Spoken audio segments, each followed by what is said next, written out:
ইব্রাহিম আলাইহিস সালামকে যখন চরক গাছে উঠায়া অগ্নিকুণ্ডলিতে ফেলতেছে, ইব্রাহিম আলাইহিস সালাম নজর করে তাকায় দেখে সারা দুনিয়া ইব্রাহিমের দুশমন, এমনকি জন্মদাতা পিতা আজর এবং গর্ভে ধারিণী মা ইব্রাহিমকে আগুনের মধ্যে ফেলার জন্য চরক গাছের রশি ধরে ধরে টানতেছে। তখনও ইব্রাহিম ইমানে অটল। ক্ষুধার যন্ত্রণা ইমান বেচলা, বেতনের জন্য ইমান বেচলা, টাকার জন্য ইহুদির দালালি করলাম, পয়সার জন্য নাসারাদের এজেন্ট হইলা, টাকার জন্য ধর্মের বিরোধিতা শুরু করলা, পয়সার কাছে খতমে নবুয়তকে বিক্রি করলা, অর্থের লোভে নিজের ইমানের জলাঞ্জলি কুরবানি দিলা। মুসলমানের ঘরে তোমার জন্ম হইছে, ডান কানে আজান হয়েছে, বাম কানে ইকামত হয়েছে, মুসলিম নামে তোমার নামকরণ হয়েছে, পয়সার জন্য আসাদ নূরের দলে যোগ দিলা, বিদেশের ভিসা পাওয়ার জন্য নাস্তিক মুরতাদের দলের সদস্য হইলা, নমিনেশন পাওয়ার জন্য অন্যায় করলা, র্যাঙ্ক পাওয়ার জন্য, চাকরির র্যাঙ্ক বাড়াইবার জন্য মানুষের রক্ত নিয়ে খেললা, মানুষের রক্ত নিয়ে খেললা, নিজের ঈমানকে সস্তা দরে বিক্রি করলা। না, ঈমান এত সস্তা দরে বেচার জিনিস নয়। ইব্রাহিম তার ঈমানকে কারোর কাছে বিক্রি করছে না। কোন প্রভাবের কারণে ইব্রাহিমের ঈমান নষ্ট হয় না। সারা দুনিয়া ইব্রাহিমের খেলাফ, তারপরে ইব্রাহিম বলে হাসবুনাল্লাহ হাসবুনাল্লাহ ওয়া নি'মাল ওয়াকিল, নি'মাল মাওলা ওয়া নি'মান নাসীর। যখন ইব্রাহিমের ইমানের অটলতা এই জায়গায়, তখন আল্লাহ পাক আগুনের সাধারণ নিয়মকেও পাল্টা দিলেন, যে আগুনের নিয়ম হলো কাউকে খাতির করবে না। ইব্রাহিমের জন্য আগুনের প্রতি নতুন নির্দেশ জারি, ইয়া নারু কুনি বারদান ওয়া সালামান আলা ইব্রাহিম। এরে আগুন, পৃথিবীর সবার গায়ে তুই জ্বলতে পারবি, কিন্তু আমার ইব্রাহিমের জন্য না। ইব্রাহিমের জন্য শান্তিদায়ক ঠান্ডা হয়ে যা। डॉक्टर इकबाल बोले आज भी हो जो इब्राहिम का ईमा पैदा, आग कर सकती है कि अंदाज गुलिस्ता पैदा।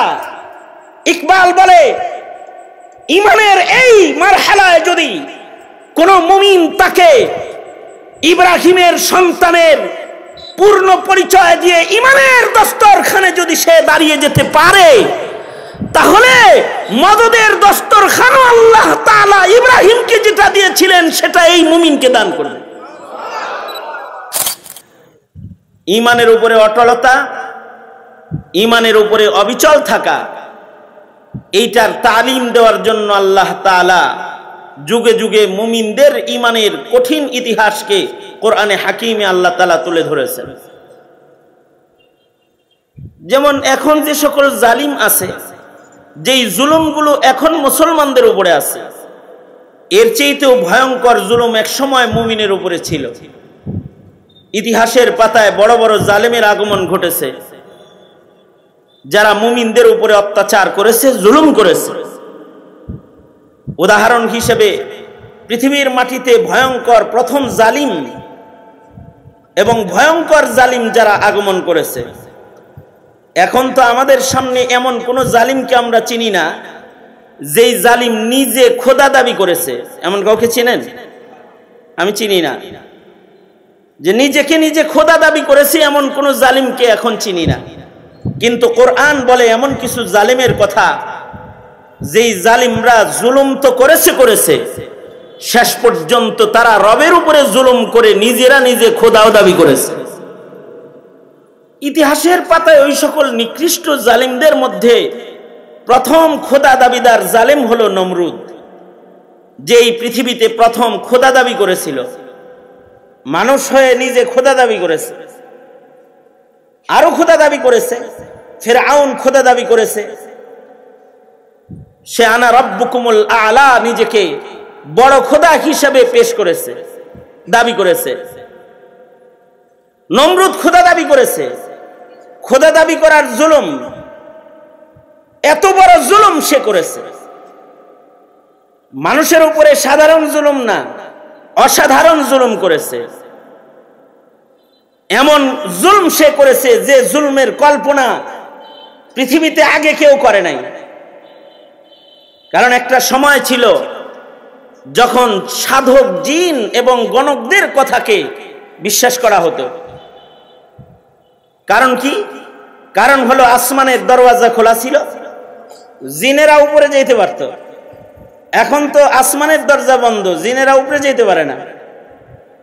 কিন্তু একটা সময় আকাশের দরওয়াজা খোলা ছিল, জিনেরা আকাশেও যেতে পারত। ফিরিস্তাদের কথোপকথন শুনে এসে এটা সাধকদের কাছে তারা সাপ্লাই দিত, অর্থাৎ আসমানের গোপন রাজকে তারা চুরি করে জমিনে সাপ্লাই দিত। এ কারণে পৃথিবীর বড় বড় জালেমরা গণকদের কথায় খুব বিশ্বাস করত।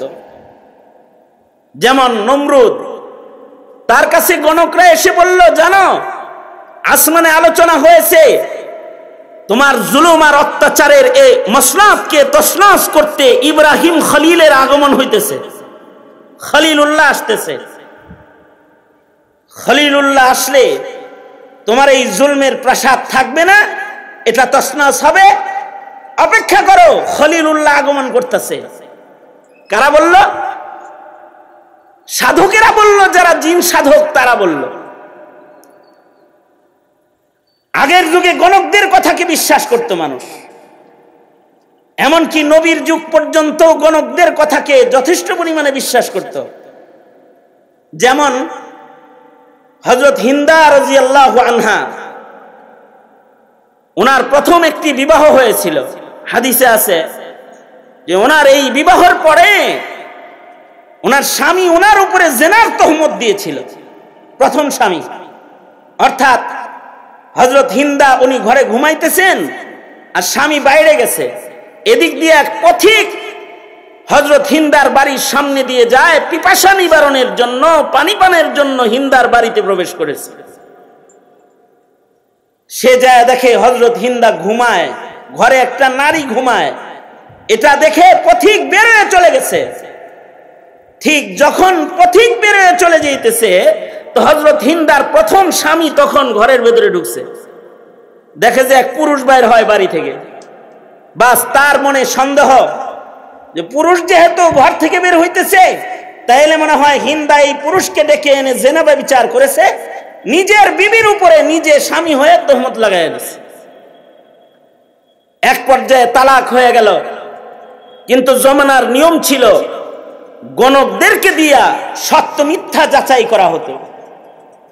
হযরত হিন্দার বাবা বলল, হিন্দা, আমি তোমাকে জিন সাধকের কাছে নিয়ে যাই, গণকের কাছে নিয়ে যাই, গণক পরীক্ষা করে বলে দিক তুমি কি আসলে জিনা করেছে কি করো নাই। বিবাহ তো ভেঙেছে, কিন্তু যদি তোমার চরিত্রে জিনার দাগ লেগে যায় তাহলে তো সারা জীবনের কলঙ্ক লেগে গেল। তাই চলো উভয় পক্ষ আমরা গণকের কাছে যাই। এই জায়গা থেকে একটা বিষয় আর একটা বিষয় বোঝা যায়, সেটা হলো এই, আগের যুগের কাফেরদেরও চরিত্র ভালো ছিল, যে কাফেররাও জিনা ব্যভিচার করত না। মুশরিক কিন্তু তারা জিনা ব্যভিচার করত না, এবং মুশরিক কিন্তু তারা অন্যায় পাপাচারের সাথে লিপ্ত হয়ে যেত না, যেটাকে এখন পাপ হিসেবে মনেই করা হয় না। এখন তো পৃথিবীর মানচিত্রে মুশরিক যারা, তারাও জিনা ব্যভিচার করত না।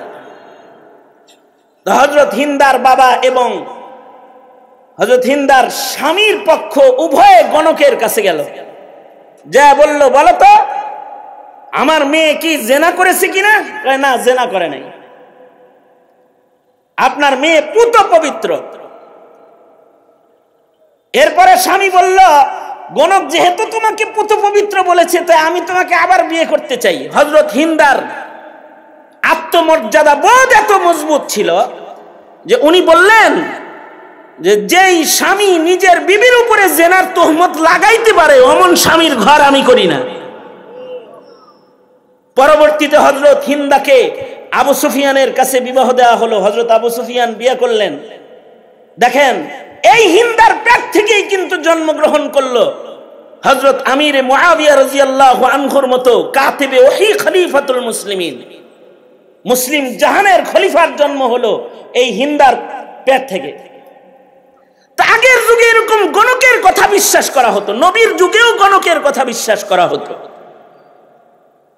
যেমন নবীজির এক পালক পুত্র ছিল হযরত যায়েদ ইবনে হারেসা।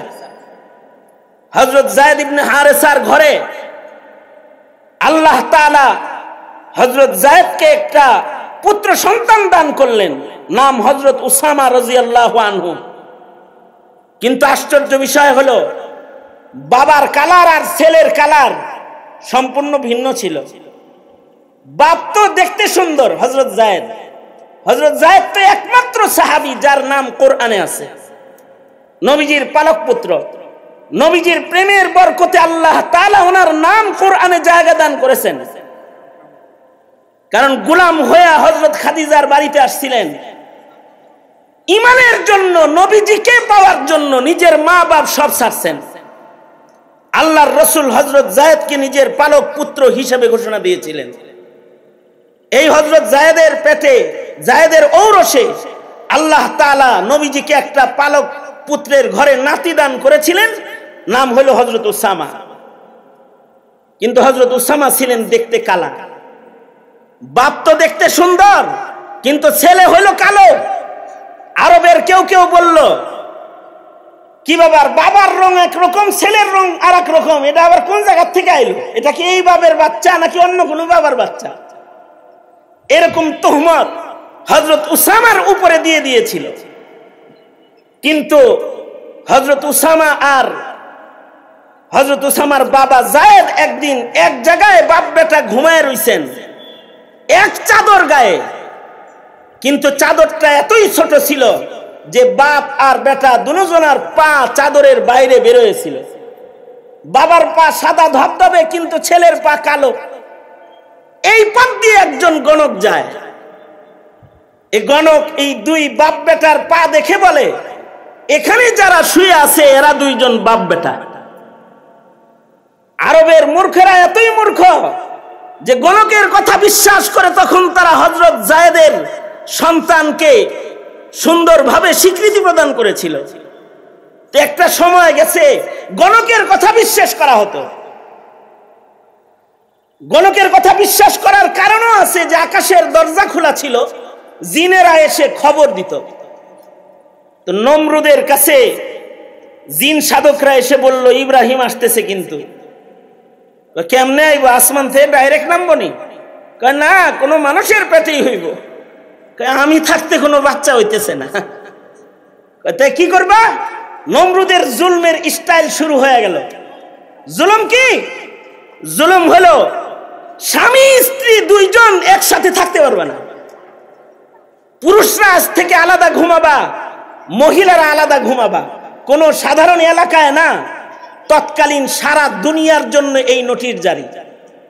কারণ নমরুদকে সারা দুনিয়ার বাদশাহী আল্লাহ তাআলা দান করেছিলেন।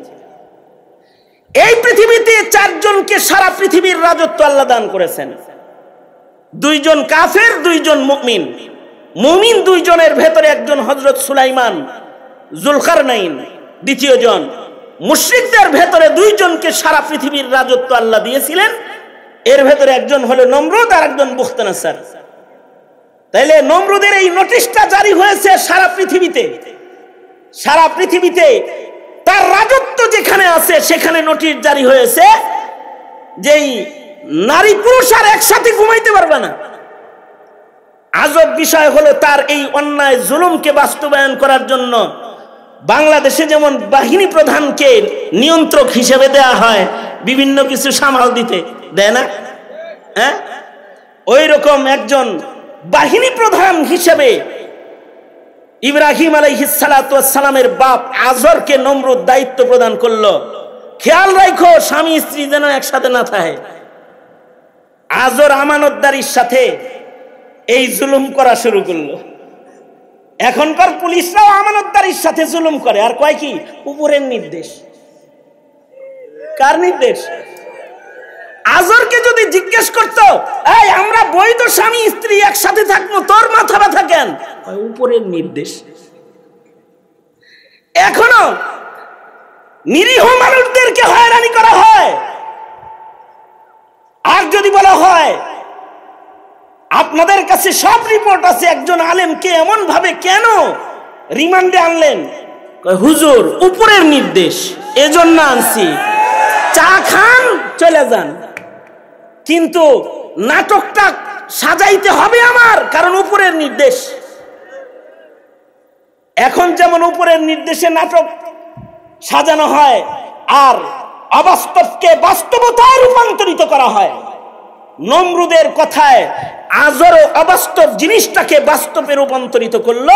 স্বামী স্ত্রী আর একসাথে থাকতে পারে না, কিন্তু আল্লাহ রাব্বুল আলামিন খলিল পাঠাইবেন, বিবির কাছে যাওয়ার চাহিদা আজরের দিলেই আগে ঢাইলে দিলেন।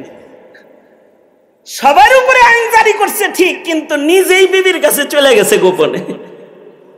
আর আল্লাহ তাআলাও জালিমের তখ্ত তাউস ভাঙতে আজরের ঘরে ইব্রাহিমকে আল্লাহ তাআলা পাঠায়া দিলেন। হযরত ইব্রাহিম মার পেটে চলে আসছে, এমন সময়ে গণকদের নতুন খবর সাপ্লাই নমরুদকে এসে বলে, নারী পুরুষ আলাদা করে লাভ নাই, এখন সবাইরে মিলাইয়া দেন গা, কারণ ইব্রাহিম পেটে চলে আইছে। কেমনে আইলো রে? আয়া পড়ছে, কেমনে আসছে তা জানি না, তবে আসমানে আলোচনা হয়েছে ইব্রাহিম মার পেটে আছে আপাতত। কত বড় জালেম নমরুদ! তার দ্বিতীয় আইন এটা, ঠিক আছে স্বামী স্ত্রী এখন স্বাভাবিক ছাইরা দাও, তবে যার পেট উঁচা হবে দেখবা যে বাচ্চা পেটে আছে, মহিলাকে গলা কাটবা। কিন্তু আল্লাহ পাকের ফয়সালা খলিল পাঠাইবেন। আল্লাহ পাক তার খলিলকে মায়ের পেটে বড় করলেন ঠিক, কিন্তু মায়ের পেট উঁচা করলেন না। সুবহানাল্লাহ, আগামীকালকে বললেন খলিলুল্লাহ মার পেটে বড় হইতেছে, কিন্তু মায়ের পেট উঁচা হয় না। আল্লাহু আকবার জোরে করে বলেন। আল্লাহর জন্য কি সম্ভব না অসম্ভব? কি সম্ভব? জোরে বলেন, কি সম্ভব? আরো জোরে বলেন, কি সম্ভব আল্লাহর জন্য? সব সম্ভব। কাদেরে কুদরত দারি হরচে খাহি আকুনি, কাদেরে কুদরত দারি হরচে খাহি আকুনি, মুর্দারা তু জান বখশি জিন্দারা বেজা কুনি, মুর্দারা তু জান বখশি জিন্দারা বেজা কুনি। কাদেরে কুদরত দারি হরচে খাহি আকুনি, মুর্দারা তু জান বখশি জিন্দারা বেজা কুনি, মুর্দারা তু জান বখশি জিন্দারা বেজা কুনি। আল্লাহ পাকের কুদরতের বাইরে তো আর কিছু নাই, তিনি তো সব পারেন। এবার তিনি তার খলিলকে মায়ের পেটে বড় করতেছেন, কিন্তু মায়ের পেট উঁচা হয় না। 10 মাস হয়ে গেল, এবার নতুন খবর আরেকটা আনছে গণকেরা, সেটা হলো ইব্রাহিম জন্মগ্রহণ করবে খুব তাড়াতাড়ি। এবার নমরুদের নতুন পাহারা, সেটা হলো কোন ঘরে কান্নার আওয়াজ পাওনি দেখো। কিন্তু আল্লাহ তাআলা এমন কুদরত দেখাইছেন খলিলকে আনতে, মুফাসসিরিন বলে ইব্রাহিমের কান্নার আওয়াজ মা বাপ ছাড়া আর কেউ শোনে না। আরো আস্তে করে বলেন সুবহানাল্লাহ, আরো আস্তে করে বলেন। বাচ্চা তো জন্মাইছে, কান্দে তো বাচ্চায়, কিন্তু বাচ্চার কান্নার আওয়াজটা মা বাবাই শোনে, আর কেউ শোনে না। মনে মনে ভাবতে পারেন, হুজুর মা বাপ শুনে আর কেউ শুনে, এটা কেমনে হয়? বিজ্ঞান দিয়া যদি আমার কথা আপনি শুনবেন আর কেউ শুনবে না, এটা সম্ভব হয়? মনে করেন এখানে আব্দুর রহিম বসা আছে, আমি এখান থেকে ফোন করেছি, আমার কথা সে শুনতেছে, তার কথা আমি শুনতেছি, আপনারা কেউ শোনেন না, ঠিক না? হ্যাঁ, বিজ্ঞানের দুর্বল শক্তি দিয়া যদি দুইজনে কথা বলা যায়, দুইজনকে শোনানো যায়, তাহলে আল্লাহর কুদরত দিয়া কি সম্ভব নয়? আরো জোরে বলেন সম্ভব নয়? আরো জোরে বলেন সম্ভব নয়? আল্লাহর কুদরতে এবার কান্নার আওয়াজ সবাই শোনে না। ঘরের ভেতরে ইব্রাহিম জন্মগ্রহণ করেছে।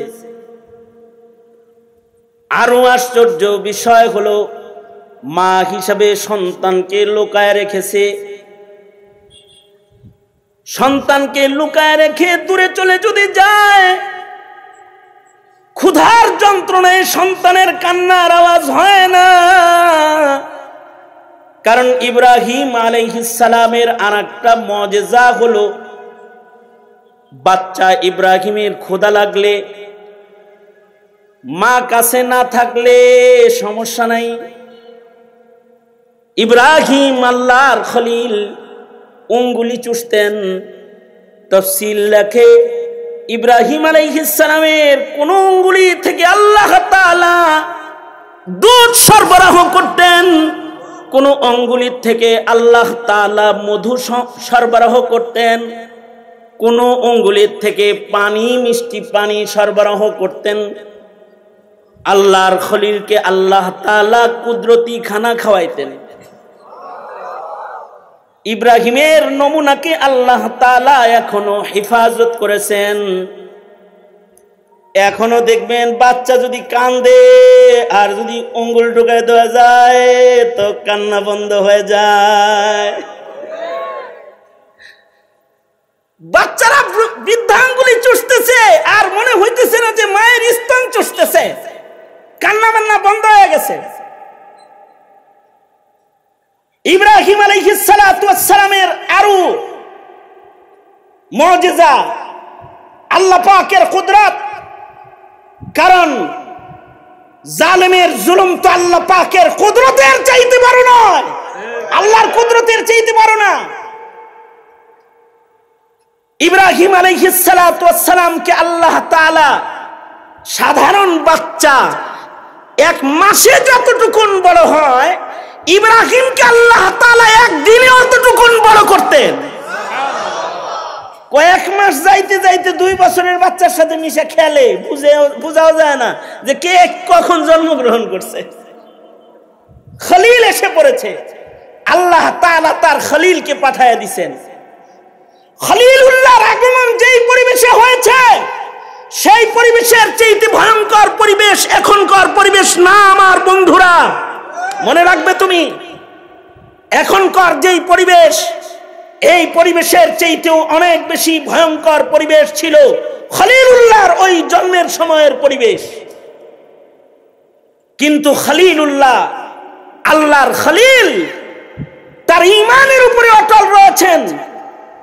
সারা পৃথিবী যখন কুফরে নিমজ্জিত, মূর্তি পূজা, চন্দ্র পূজা, সূর্য পূজা আর শিরিক দিয়ে ভরপুর, খলিল একাই তখন ঈমানের উপরে অটল অবিচল। খলিলের বাপ যখন মূর্তি পূজক, খলিল সেখানে বাবাকে নসিহতকারী, আল্লাহর খলিল। শুধু তাই নয়, গোটা রাষ্ট্রযন্ত্র তথা নমরুদের টোটাল হুকুমত মিলে যখন খলিলকে অগ্নিকুণ্ডলিতেও ফেলার জন্য প্রস্তুতি নিয়েছে, তখনও ইব্রাহিমের ঈমানের উপরে অটলতায় সামান্য পরিমাণে নড়াচড়া, দুর্বলতা নাই। ইব্রাহিম খলিল তখনও, যখন সারা পৃথিবী তার উল্টা, তখন তিনি ইব্রাহিম আল্লাহর দিকেই আছেন, খলিল আল্লাহর দিকেই আছেন। তিনি বলতেছেন, ইন্নী ওয়াজ্জাহতু ওয়াজহিয়া লিল্লাযী ফাতারাস সামাওয়াতি ওয়াল আরদা আল মুশরিকিন।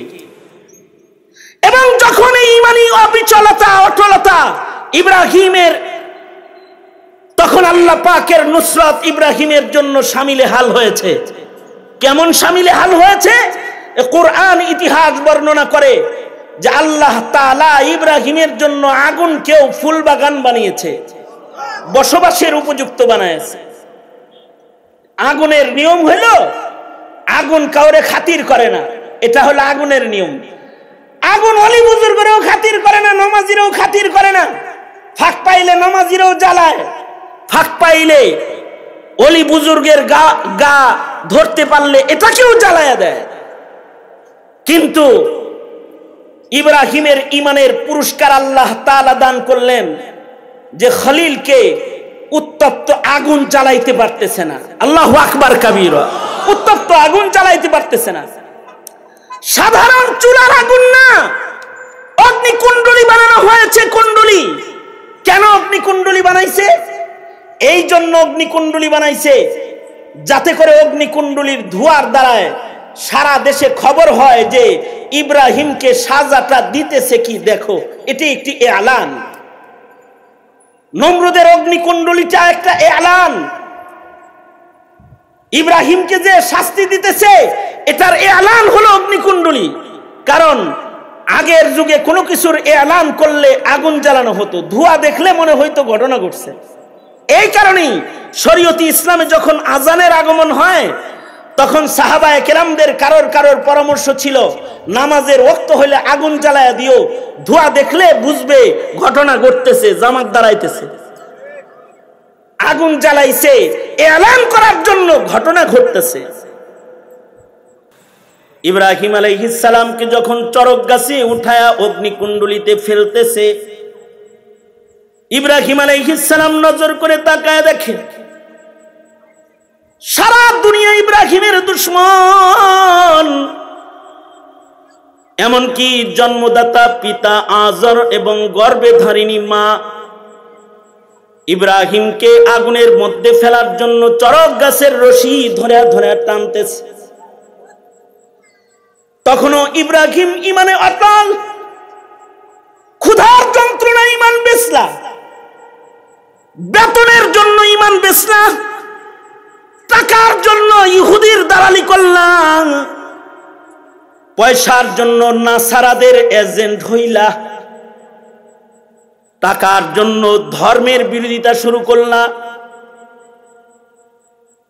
পয়সার কাছে খতমে নবুয়তকে বিক্রি করলা,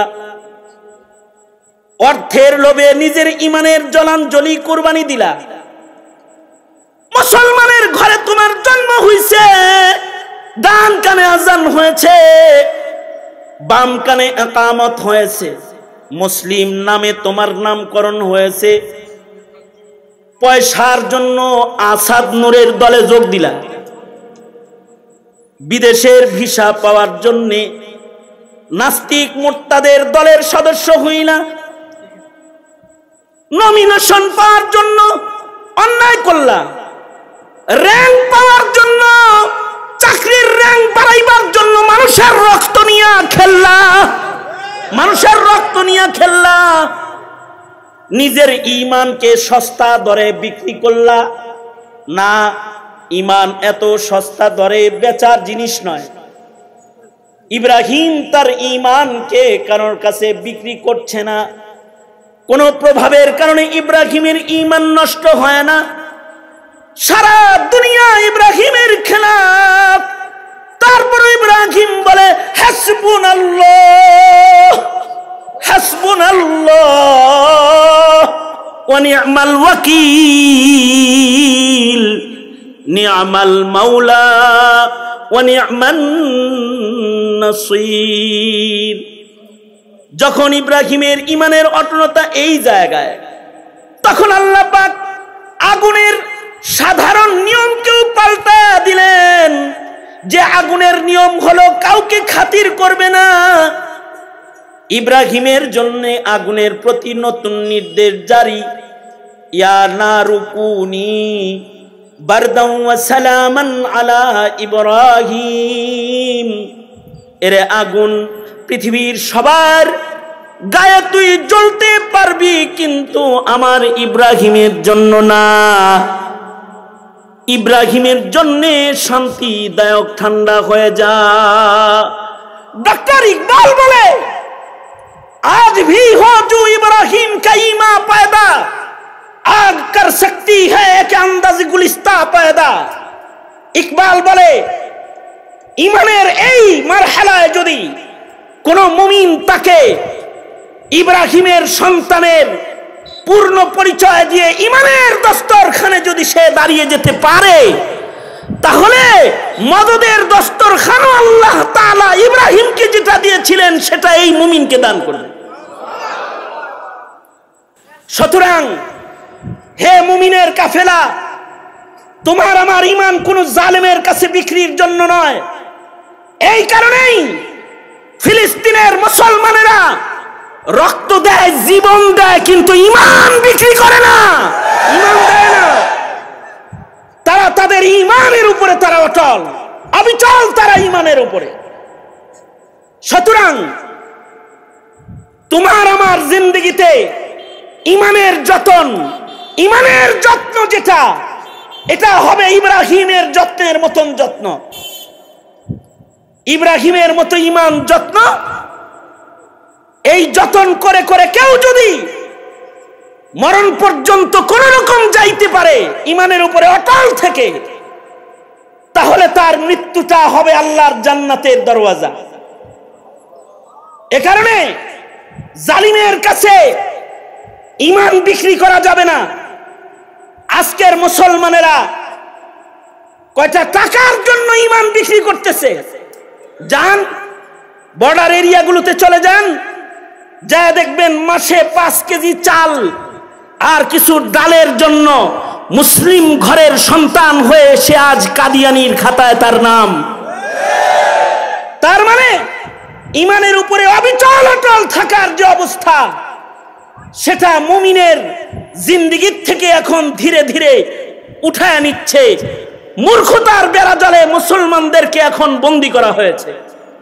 কারণ মুসলিমরা এখন বুঝতেই পারে না, বুঝে না এটা। তাদের শিক্ষা ব্যবস্থা, তাদের ধর্মীয় শিক্ষা এতটাই দুর্বল যে ঈমান কিভাবে রক্ষা করতে হয়, ঈমান কি জিনিস, ঈমান কেমনে যত্ন করতে হয়, এটা তারা বুঝে না।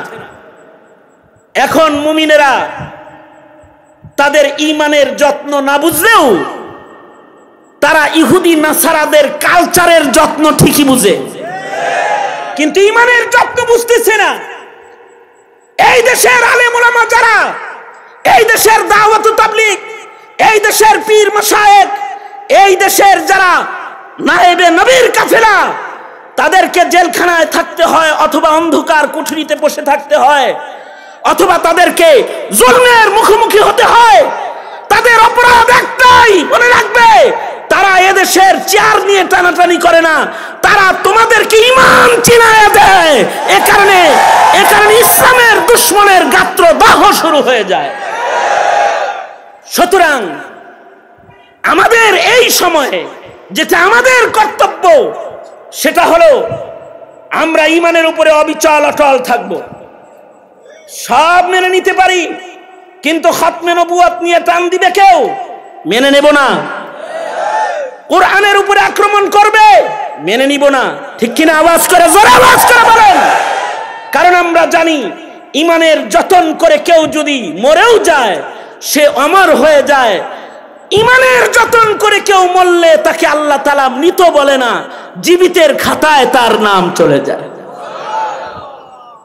সুতরাং আমাদের জিন্দেগিতে আমাদের প্রজন্মকে ঈমানের ইস্তেকামাত, ঈমানের উপরে অটলতা শিক্ষা দিতে হবে। ইবাদতের অটলতা, ধর্মের যত্ন, দিনদারির যত্ন যেটা, এটা শিখাইতে হবে। এইটা শুধু একজন মৌলবীর কাজ নয় যে মৌলবী দায়িত্ব নিছে সারা দুনিয়ার মানুষের ঈমান শিখাইয়া দিবে। না, পিতা হিসেবে তার ঘরের প্রতিটি সন্তান পিতার জিম্মায়, পিতার দায়িত্ব, তাকে ঈমানের যত্ন শিখাইতে হবে। ঈমানের যত্ন শিখাইতে কিছু কর্মসূচি পালন করুন। 1 নম্বর কর্মসূচি, মক্তবের শিক্ষাকে জোরদার করুন। কারণ কেজি স্কুল আসার পরে সকালবেলার সবাহি স্কুলগুলো শুরু হওয়ার কারণে আমাদের দেশের মুসলমানদের মক্তবের শিক্ষা জিরোর কোঠায় চলে গিয়েছে। কে? আপনাদের এলাকার অবস্থা কি তা আমি জানি না, কিন্তু সকালবেলার সবাহি মক্তব যেটা, সেইটা আগে মাইকের এলান লাগতো না, এমনি মসজিদ ভরা থাকতো মুসলমানের সন্তান দিয়া। আর এখন মাইক দিয়া দায়িকা বাচ্চা ইমাম সাহেবে পায় না, কারণ ইমাম সাহেব মাইক দিয়া দায়িকা বাচ্চা পাইব কোন জায়গায়? বাচ্চা যায় বয়ে রয়েছে কেজি নামক পাজি স্কুলে। সকালবেলার স্কুল একটা চালু হয়েছে না ঢোলে বাড়ির, ওইখানে যে বসে আছে, ইমান শিখবে কোন জায়গার থেকে? এ কারণেই মুসলমান ঘরের 95% সন্তানের অবস্থা হলো এখন এই যে মুসলমানের ঘরের 95% সন্তান শুদ্ধ করে কালিমাটা পর্যন্ত পড়া জানে না, কালিমাও পড়া জানে না।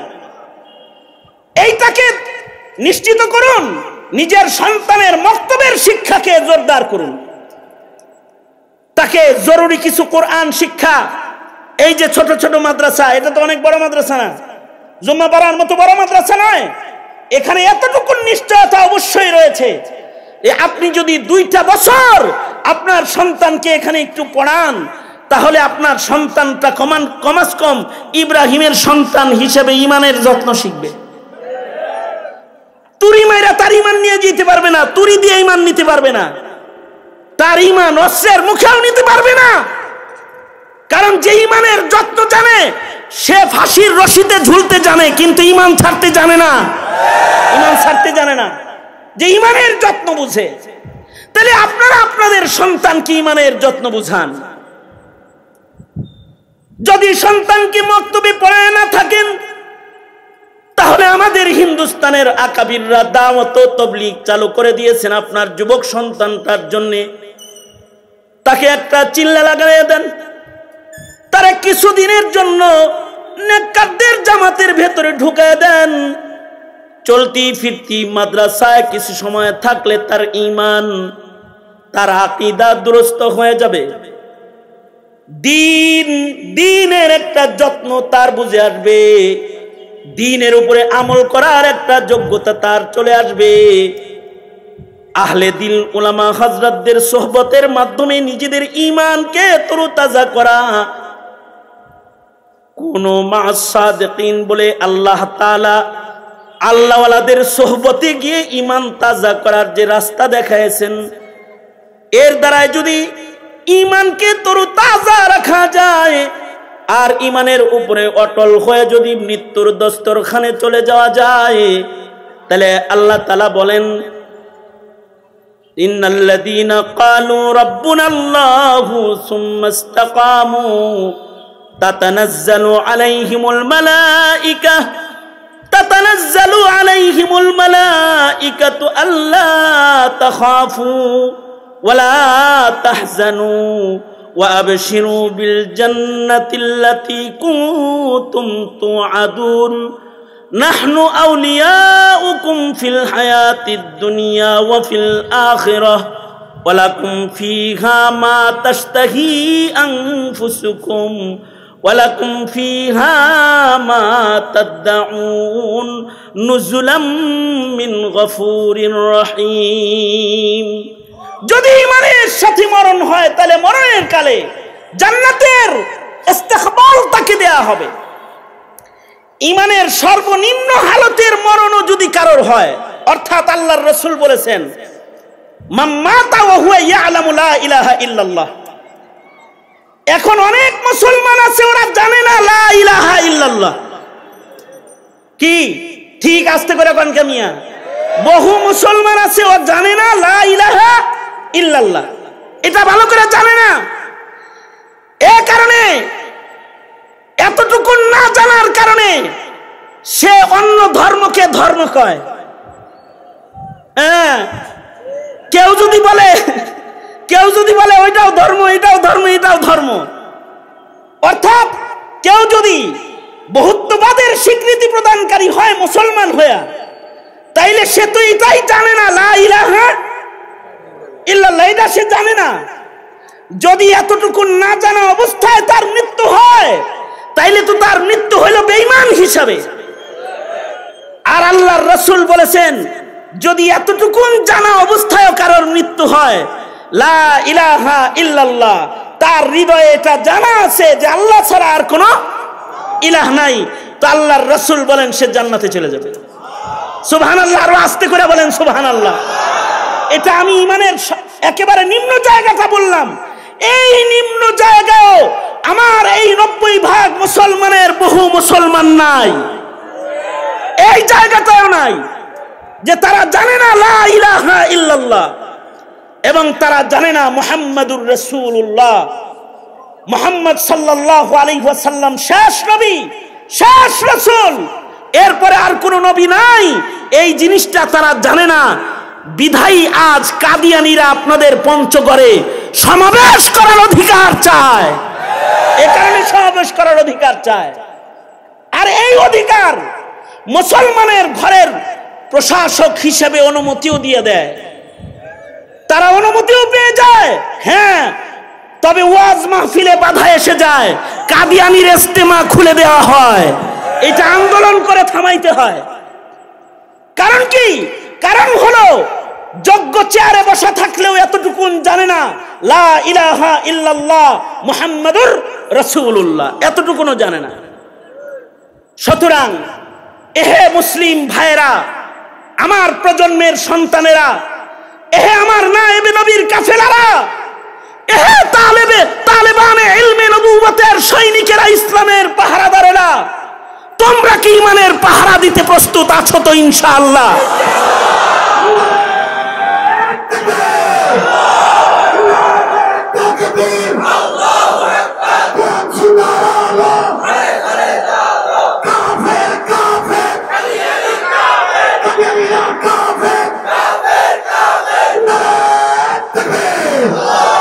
আমি একটা কথা বলি, এই যে একটা স্লোগান দিল না, এই স্লোগানটা দেওয়া ফরজ।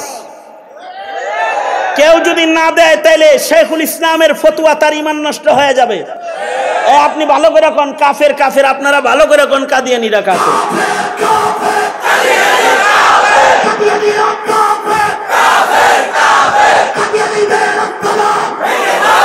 না না না না,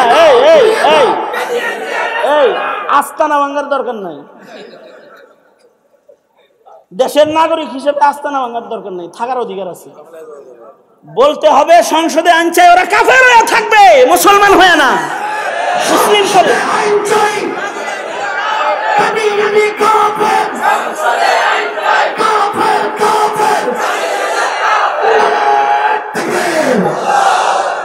কারণ এই এতটুকুন জ্ঞান যদি না থাকে তাইলে সে ঈমানে অটল থাকতে পারবে, মরণের সময় সে ঈমান নিয়ে কবরে যেতে পারবে না। এই যত্নগুলো করবেন, আর এই যত্নগুলো শিখানোর জন্যই হলো মাদারিসে কওমিয়া, উলামায়ে কেরামের কাফেলা, দাওয়াত ও তাবলীগের কাফেলা, পীর মাশায়েখের কাফেলা। তাদের সাথ দিবেন, তাদের সাথে থাকবেন ইনশাআল্লাহ। তৈয়ার? আপনারা দোয়া করুন গাজার মুসলমানদেরকে আল্লাহ তাআলা মদদ দান করেন, আমিন বলেন। বিশেষভাবে বাংলাদেশের ওলামা হযরতরা যারা মিথ্যা মামলায় জর্জরিত, আল্লাহ তাআলা তাদেরকে নুসরত করেন। আল্লাহ তাআলা সরকারকে ওলামায়ে কেরামের আজমত বুঝার তৌফিক দান করেন এবং ওলামায়ে কেরামের ইহতিরাম করার যোগ্যতা দান করেন। এখানে স্কুল কলেজের ছাত্র তোমরা ভাইরা যারা আসছো, তোমাদের প্রতি আমার একটা অনুরোধ থাকবে, তোমরা চিল্লায় সময় লাগাও, নিজের দিনী জীবনকে সুন্দর করো। কারা কারা চিল্লা দিবা? 1 চিল্লা, 3 চিল্লা। স্কুলের ছাত্ররা, যুবক ভাইরা হাত তোলো, হাত তোলো। নিয়ত করলে আল্লাহ বরকত দিবে। হাত তোলো, হাত তোলো। হ্যাঁ, ইনশাআল্লাহ। কাদের সাথে দিবা? ওলামাদের সাথে ইনশাআল্লাহ। জুম্মাপাড়া মার্কাজের আওতায় ইনশাআল্লাহ চিল্লায় সময় লাগাইবা ইনশাআল্লাহ। আর এদেশের ওলামা হযরত যারা, তাদেরকে তাজিম করবা। আগের যুগের আলেমদেরকে এত তাজিম করতো। একটা মাদ্রাসার ছাত্র যদি রাস্তা দিয়ে যাইতো, তো কোনো মুরব্বীর হাতে বিড়ি সিগারেট থাকলে ওটা ফেলে দিত, ওলামায়ে কেরামের সম্মানে, তলবে ইলমের সম্মানে। কিন্তু এখন তো আলেম ওলামাদেরকে বৃদ্ধাঙ্গুলি দেখানোর আমল আসছে। এ কারণে আলেম ওলামাদেরকে ইজ্জত করা, এটা যে আমাদের বাপ দাদাদের পূর্বপুরুষদের একটা ঐতিহ্য, এটা ভুলে গেছে। এখন রাজনৈতিক লিডাররে সম্মান করে, ইমাম সাহেবকে সম্মান করে না, ইমামকে সম্মান করতে পারে না, ওলামা হযরতদেরকে সম্মান করতে পারে না। এমন মুসলমানের সংখ্যা বেড়ে গেছে। তোমরা যারা আজকের এই মাহফিলে আসছে, ওলামা একরামের আজমত মোহাব্বত তোমাদের দিলে আছে বিধায়ী এসেছো। তোমরা তোমাদের বন্ধু বান্ধব, তোমাদের আলো ইয়ালকে এই দেশে ওলামা একরামের যে কদর, ওলামা একরামের যে অবদান, এটা পড়াইবা। তাইলে এরা এদেশের আলেমদেরকে গালি দিবে না, তলবে ইলমদেরকে গালিগালাজ করবে না, ছোট ছোট তলবে ইলমকে জঙ্গি বলবে না। আরে চাইনিজ কুড়াল হাতে নিয়ে কুপাকুপি করে, এরা কয় স্বাধীনতার সূর্য সন্তান। আর কোরআনে কারীম পড়ে তাসবিহ হাতে, পকেটে মিসওয়াক আর টিস্যু পেপার নিয়ে ঘুরে, এরা কয় জঙ্গি। আমার দেশের স্কুল কলেজের ছেলেরা মাদ্রাসার ছেলেদেরকে জঙ্গি বলে গালি দেয়। বুঝের উন্নয়ন চাই, মেহনত করতে রাজি না ইনশাআল্লাহ। আল্লাহ তাআলা তৌফিক দান করেন। সবাই ইসালে সওয়াবের নিয়তে একবার সূরা ফাতিহা, তিনবার সূরা ইখলাস। আউযু বিল্লাহি মিনাশ শাইতানির রাজীম, বিসমিল্লাহির রহমানির রহিম, আলহামদুলিল্লাহি রাব্বিল আলামিন, আর রহমানির রহিম, মালিকি ইয়াউমিদ্দিন, ইয়াকা না'বুদু ওয়া ইয়াকা নাস্তাঈন, اهدنا الصراط المستقيم صراط الذين أنعمت عليهم غير المغضوب عليهم ولا الضالين آمين بسم الله الرحمن الرحيم قل هو الله أحد الله الصمد لم يلد ولم يولد ولم يكن له كفوا أحد بسم الله الرحمن الرحيم قل هو الله أحد الله الصمد لم يلد ولم يولد ولم يكن له كفوا أحد بسم الله الرحمن الرحيم قل هو الله أحد الله الصمد لم يلد ولم يولد ولم يكن له كفوا أحد اللهم صل على سيدنا ومولانا محمد وعلى آله وأصحابه وبارك وسلم الحمد لله رب العالمين والصلاة والسلام على سيد الأنبياء والمرسلين محمد وعلى آله وأصحابه أجمعين ربنا ظلمنا أنفسنا وإن لم تغفر لنا وترحمنا لنكونن من الخاسرين رب ارحمهما كما ربياني صغيرا اللهم إنا نسألك الجنة ورزاك ونعوذ بك من النار ফেলিয়ে না দিও রে মওলা, ফেলিয়ে না দিও। গুনাহ যত করেছি আমরা ক্ষমা তুমি করিও। বান্দা আছে বন্দিগি নাই, শেষ করেছি জিন্দেগি। আখিরাতের বিচার দিনে এ পাপীদের উপায় কি? রহমান রহিম নামে নিয়েছি আল্লাহ তোমায় মানিয়া, কেমন করে আমাদের তুমি জাহান্নামে ফেলিবা। মাফ করে দাও আল্লাহ, মাফ করে দাও। গুনাহ যত করেছি আমরা ক্ষমা তুমি দাও। রব্বুল আলামিন, ইয়া আল্লাহ, উত্তরবঙ্গের উম্মুল মাদারিসের অন্যতম একটি জামিআ রব্বুল আলামিন জুম্মাপাড়া জামিয়ার প্রতিষ্ঠাতা মুহতামিম হযরত সহকারে আসাতেজায়ে কেরাম যেনারা তারা মজলিসে উপস্থিত রয়েছেন, নেতৃস্থানীয় ব্যক্তিত্ব মেয়র মহোদয় মাদ্রাসায় সাদাকার ঘোষণা করেছেন। তালিবানে ইলমে নবুয়তরা মাসুম বাচ্চারা এই মধ্যরাত্রি পর্যন্ত বসে রয়েছে। মাঝরাত গড়ায় গেছে, গভীর রজনীতে তোমার দরবারে দুইটা হাত বাড়ায় ধরেছি। নওজওয়ান যুবকেরা দিনের কাজ করার ওয়াদা করেছে। সবাই মিলে তোমার কাছে ভিক্ষুকের মতো মাপ চাই। ওরে মালিক, মেহেরবানি করে আমাদের জিন্দেগির সব গুনাহ তুমি মাফ করে দাও আল্লাহ। এই মজমায় যারা রয়েছে বুড়াদেরকে হযরত আবু বকর বানায় দাও। যুবকদের জওয়ানি তোমার কাছে আমানত, যৌবনের গুনাহ থেকে ধরে ধরে ওদের বাঁচাও। পর্দার আড়ালের মা বোনদের হযরত ফাতেমা খাদিজাতুল কুবরা বানায় দাও। ছোট ছোট বাচ্চাদেরকে মুআজ মুআউযিজ বানায় দাও আল্লাহ রাব্বুল আলামিন। আমাদের মজলুম ভাই বোন ফিলিস্তিনে যাদের রক্ত ঝরতেছে, বাবার কোলে সন্তানের শহীদ লাশ, সন্তানদের সামনে পিতামাতার শহীদ লাশ, রাব্বুল আলামিন ঘরবাড়ি তছনছ হয়ে গেছে, খাবার পানির অভাব হয়ে গেছে, খাদ্য সংকটে ক্ষুধার যন্ত্রণায় কষ্ট করছে। রব্বুল আলামিন ও আল্লাহ, আমাদের মজলুম ভাই বোনদের জন্য তুমি মদদ পাঠায় দাও আল্লাহ। তোমার খলিলের সাজানো বাগানকে তুমি রক্ষা করো আল্লাহ রব্বুল আলামিন।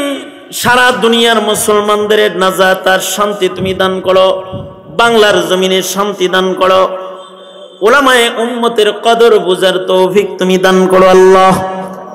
আকাবির হযরতদের অনুকরণ করার যোগ্যতা আমাদের তুমি দান করো রব্বুল আলামিন। কার কি হাজাত, কার কি আশা, কার কি ব্যথা সব তুমি জানো। সবার মনের নেক বাসনাগুলো তুমি পূরণ করে দাও আল্লাহ। বেপানাহকে পানাহ দাও, বেরুজিকে রুজি দান করো, অশান্তি দূর করে শান্তির ফয়সালা করো আল্লাহ রাব্বুল আলামিন। অনেকে নিজের হাতে নিজের মা কবরে রেখেছে, অনেকে নিজের হাতে নিজের বাপ কবরে রেখেছে। জীবনে কোনোদিন মা ডাক যাদের নসিব হবে না, জীবনে কোনোদিন আব্বা ডাক নসিব হবে না। 30 বছর আগে মা ডাক বন্ধ হয়েছে, কারোর 40 বছর আগে আব্বা ডাক বন্ধ হয়ে গেছে। কাফন সরায় নিজের বাবারে শেষ দেখা কত কাল আগে দেখেছে রব্বুল আলামিন। এমন মা বাপ হারা সন্তানে থায় যারা আছে, তাদের মা বাবার কবরগুলো আল্লাহ জান্নাতের বাগান বানায় দাও আল্লাহ। যাদের আব্বা আম্মা আছে হায়াত বাড়ায় দাও, বেশি বেশি করে খেদমত করতে পারে তৌফিক দান করো। এই মুহূর্তে আমাদের সালাম পেয়ারা নবীর রওজায়ে আতহারে পৌঁছায়া দাও রব্বুল আলামিন। জানি না কোন দোকানের কাফন আমাদের জন্য রেডি হয়ে গেছে, কোন সপের বাস না জানি আমাদের জন্য পেকে গেছে, কখন জানি মসজিদের কোনার পালকি বাড়ির দুয়ারে দাঁড়ায় যায় আল্লাহ। কবরের পালকি পাঠানোর আগে কামিল মুমিন হিসেবে কবুল মঞ্জুর করে নিও আল্লাহ। আল্লাহ এই মাদ্রাসাকে কবুল মঞ্জুর করে নাও, এই মাদ্রাসার সকল হাজাতগুলোকে খাজানায়ে গায়েব থেকে পূরণ করে দাও। আজকের মজমায় আল্লামা আব্দুল বাসেত খান সহকারে, হাবিবুল্লাহ মাহমুদ কাসমি সাহেব, নাজমুল হোসেন সাহেব সহকারে যারা এখানে অংশগ্রহণ করেছে, ইয়া আল্লাহ সকলকে নেক হায়াত দান করো। ভাই খান সাহেবকে সুস্থ নেক জিন্দেগি তুমি দান করো আল্লাহ রব্বুল আলামিন। ইয়া আল্লাহ অনেকেই দোয়া চেয়েছে, দোয়ার আশা রাখে, দোয়ার আবেদন রাখে, ইয়া আল্লাহ দোয়ার হক যারা রাখে তাদের হকে দোয়া কবুল মঞ্জুর করে নাও আল্লাহ। ইয়া আল্লাহ পরীক্ষার্থীরা দোয়া প্রার্থী হয়েছে, এসএসসি পরীক্ষা যারা দিবে তাদেরকে আল্লাহ তুমি সফলতার সাথে উত্তীর্ণ করো। ইয়া আল্লাহ হাজতমন্দের হাজত পুরা করো আল্লাহ রব্বুল আলামিন। রহমতের দুয়ার আমাদের জন্য তুমি খুলে দাও। পরিশেষে যে হাফেজ ছেলেগুলার মাথায় পাগড়ি প্রদান করা হয়েছে, আল্লাহ ওদের জন্য তোমার কাছে দরখাস্ত, আলেমে রব্বানি হাক্কানি করে ওদের কবুল মঞ্জুর করো আল্লাহ। অনেক কিছু বলার আল্লাহ, সব বলার ভাষা নাই, সব কিছু বলার জবান নাই আল্লাহ। তুমি হৃদয়ের খবর জাননেওয়ালা মালিক, মেহেরবানি করে ইয়া আল্লাহ তোমার বান্দাদের জন্য তুমি খায়রের ফয়সালা করো আল্লাহ। আল্লাহুম্মা জাআল সারানা আলা মান যালামাকা ওয়ানসুরনা আলা মান আদানা। আল্লাহুম্মা আনসুরনা মান আদানা। আল্লাহুম্মা আনসুর মান নাসারা দীন মুহাম্মাদিন সাল্লাল্লাহু আলাইহি ওয়াসাল্লাম। اللهم انصر من نصر الدين واخذل من خذل الدين.